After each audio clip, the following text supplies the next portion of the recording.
Hello दोस्तों, नमस्कार। कैसे हैं आप सब? आई होप कि आप सब अच्छे होंगे। आप लोगों को बहुत दिन बाद क्लास मिल रही है, इसलिए क्योंकि हमारी हुई थी डिलीवरी, बेटी हुई है हमको, इसलिए आप लोगों के काफ़ी दिन, लमसम 1 मंथ हो गया, जो बीच कुछ ही क्लास मिल पा रही थी। टाइम ही नहीं मिल पाता था क्योंकि छोटी सी बच्ची है, तो टाइम बिल्कुल नहीं मिल पा रहा था। अब बिल्कुल पेपर के लिए भी केवल 22-23 दिन बचा हुआ है।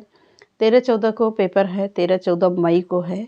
तो अब आप लोगों की क्लास कोशिश पूरी करेंगे कि कंटिन्यू क्लास देने के लिए पूरा केवल प्रैक्टिस सेट ही देंगे। प्रैक्टिस देते रहेंगे और आप लोग कंटिन्यू प्रैक्टिस करते रहिएगा। अब आप लोगों की हो सकता है तो पूरी क्लास बंद नहीं होगी, तो आप लोगों को जितना ज़्यादा से ज़्यादा हो सकेगा सिर्फ और सिर्फ प्रैक्टिस देंगे।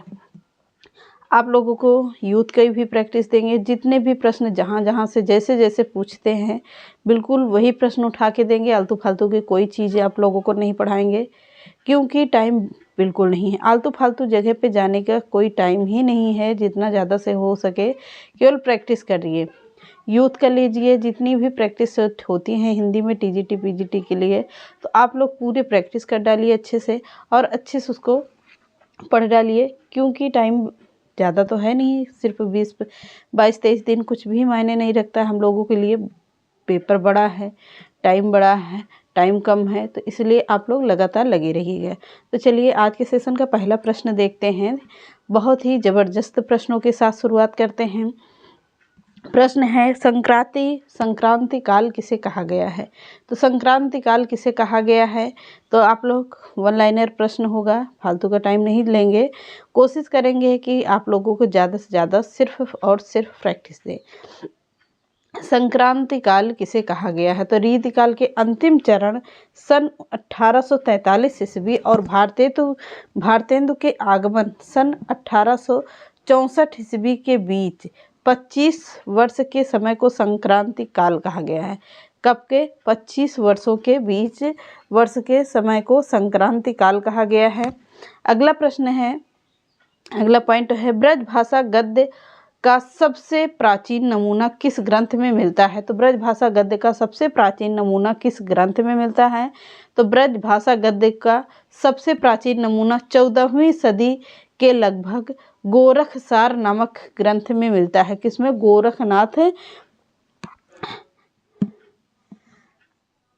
गोरखसार नामक ग्रंथ में मिलता है। अगला है, पंडित सदल मिश्र द्वारा रचित ग्रंथ चंद्रावती का अन्य नाम क्या है? तो पंडित सदल मिश्र द्वारा रचित ग्रंथ चंद्रावती का अन्य नाम क्या है? ये प्रश्न है, पूछा जा सकता है आप लोगों से। तो कौन सा है? तो पंडित सदल मिश्र द्वारा रचित ग्रंथ है चंद्रावती, का अन्य नाम है नासिकेतोपाख्यान। बहुत ही जबरदस्त और पूछा जाने वाला प्रश्न क्या है? नासिकेतोपाख्यान है। अगला है, राजा राम मोहन राय को किसकी उपाधि मिली थी? तो राजा राम मोहन राय को भारतीय कोलंबस की उपाधि मिली थी। किसकी? भारतीय कोलंबस की उपाधि मिली थी। अगला है, दयानंद सरस्वती ने हिंदी भाषा को क्या कहा है? तो दयानंद सरस्वती ने हिंदी भाषा को क्या कहा है? हिंदी भाषा को आर्य भाषा कहा है। क्या कहा है? आर्य भाषा कहा है। अगला है, मृदड़ालियों की स्थापना के बाद आधुनिक काल में हिंदी गद्य की विधाओं में सबसे पहले क्या जनता के सामने आया था? प्रश्न बहुत ही जबरदस्त है।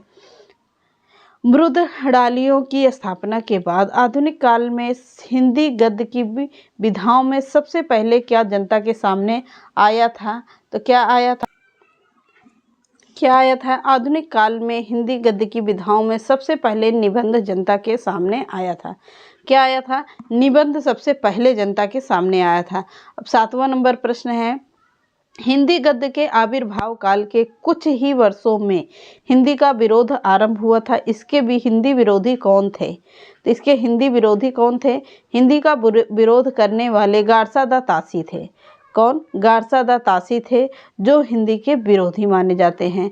अगला है, हिंदी गद्य के काल में हिंदी का समर्थन किसने किया था?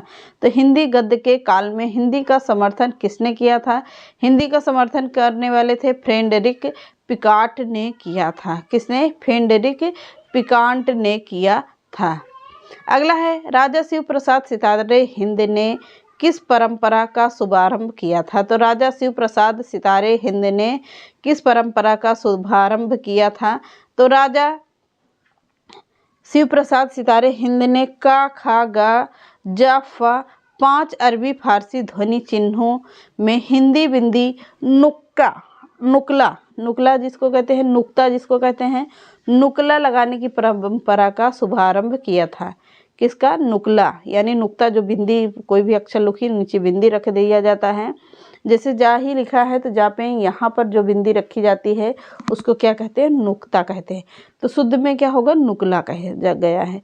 तो लगाने की परंपरा का शुभारंभ किया था।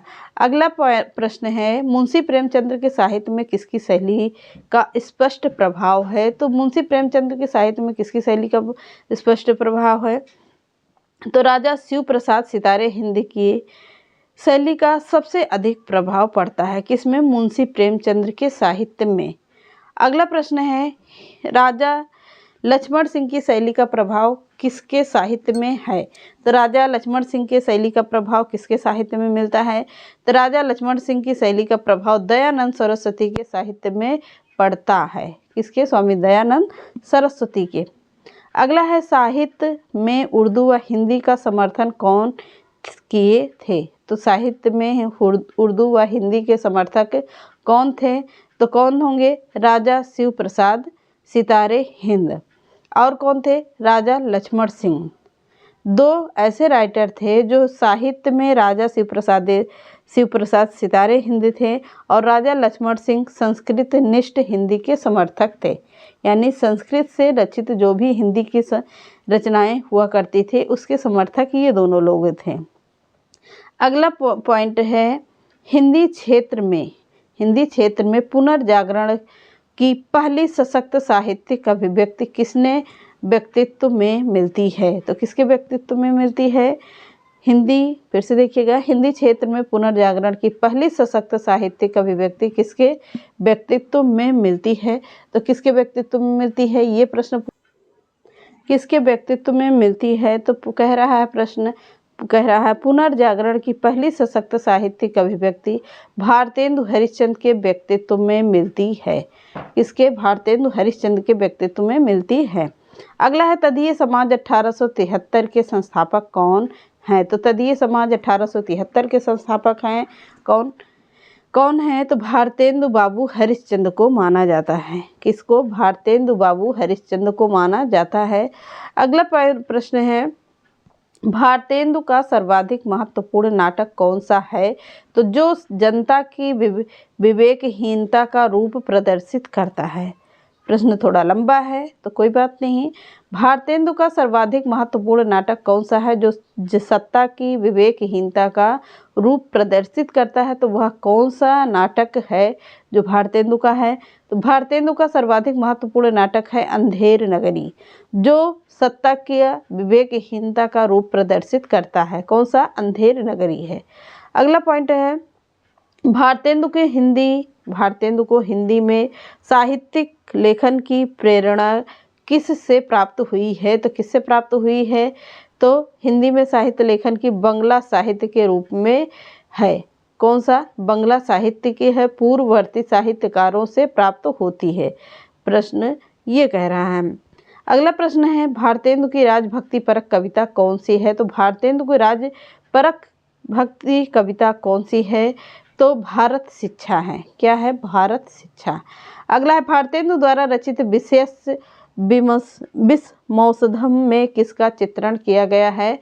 तो किसका चित्रण किया गया है? तो भारतेंदु को विशेष विस्मौसधम में देसी रजवाड़ों के कुचक्रपूर्ण पतितावस्था का चित्रण किया गया है। बहुत ही इम्पोर्टेंट प्रश्न है ये। भारतेंदु के विशेष विस्मौसधम में देसी रजवाड़ों के कुचक्रपूर्ण पतितावस्था का चित्रण किया गया है। किसमें? भारतेंदु के विशेष विस्मौसधम में। अगला है, भारतेंदु हरिश्चंद्र किसके संस्थापक थे? तो भारतेंदु हरिश्चंद्र कविता वर्धनी। कौन सी कविता है इनकी? कविता वर्धनी। कविता वर्धनी सभा काशी के संस्थापक हैं। कहाँ के? काशी के संस्थापक थे। अगला है, भारतेंदु द्वारा रचित खड़ी बोली के किस काव्य ग्रंथ में संग्रहित है? तो भारतेंदु द्वारा रचित खड़ी बोली किस काव्य ग्रंथ में संग्रहित है? तो भारतेंदु द्वारा रचित खड़ी बोली है फूलों के गुच्छा। कौन सा है? फूलों का गुच्छा नामक काव्य ग्रंथ में संकलित है। तो अगला पॉइंट है, भारतेंदु ग्रंथावली किसका संग्रह है? तो किसका संग्रह माना जाता है? तो भारतेंदु ग्रंथावली भारतेंदु के समस्या पूर्तियों का संग्रह माना जाता है। अगला है, भारतेंदु का सबसे अनुदित रचना कौन सी है? तो भारतेंदु की सबसे अनुदित रचना कौन सी होगी? अनुदित रचना है विद्या सुंदर है। कब की है? 1858 ईस्वी की है, 68 ईस्वी की है विद्या सुंदर। कब की? 1868 ईस्वी की। अगला है, भारत दुर्दशा में भारतेंदु ने देसी राजाओं को क्या कहा है? तो भारत दुर्दशा में देसी राजाओं को राजभ या गधा कहा है। किसमें कहा है? भारत दुर्दशा में। किसको कहा है? तो राजाओं को कहा है। क्या कहा है? गधा कहा है। राजभ या गधा कहा है। अगला है, भारतेंदु द्वारा लिखा गया कौन से शीर्षक निबंध को हिंदी आलोचना का आधारशिला कहा गया है? तो किसे कहा गया है? नाटक शीर्षक निबंध को कहा गया है। कौन सा? नाटक शीर्षक निबंध है। अगला है, जगन्नाथ दास रत्नाकर ने खड़ी बोली के समर्थकों को क्या कहा है? तो डॉक्टर जगन्नाथ दास रत्नाकर ने खड़ी बोली के समर्थकों को क्या कहा है? तो हठी व मूर्ख कहा है। क्या? हठी व मूर्ख कहा है। किसने कहा है? तो जगन्नाथ दास रत्नाकर ने कहा है। तो ये रहे आज के 24-25 प्रश्न हो गए। हमको लगता है 24-25 प्रश्न हो गए आज के टॉप 25 प्रश्न। अगर भारतेंदु से कोई भी प्रश्न बनता है तो यहीं से बनेंगे। आप लोगों अच्छे से देख लीजिएगा, पढ़ लीजिएगा, 1 नंबर यहाँ से पक्का ही पक्का मिलने वाला है। तो चलिए मिलते हैं नेक्स्ट क्लास में। अब आप लोगों की कंटिन्यू क्लास से चला करेंगी, इसमें कोई दो राय नहीं है कि क्लास नहीं चलेगी। तो मिलते हैं अगली क्लास में। नमस्कार।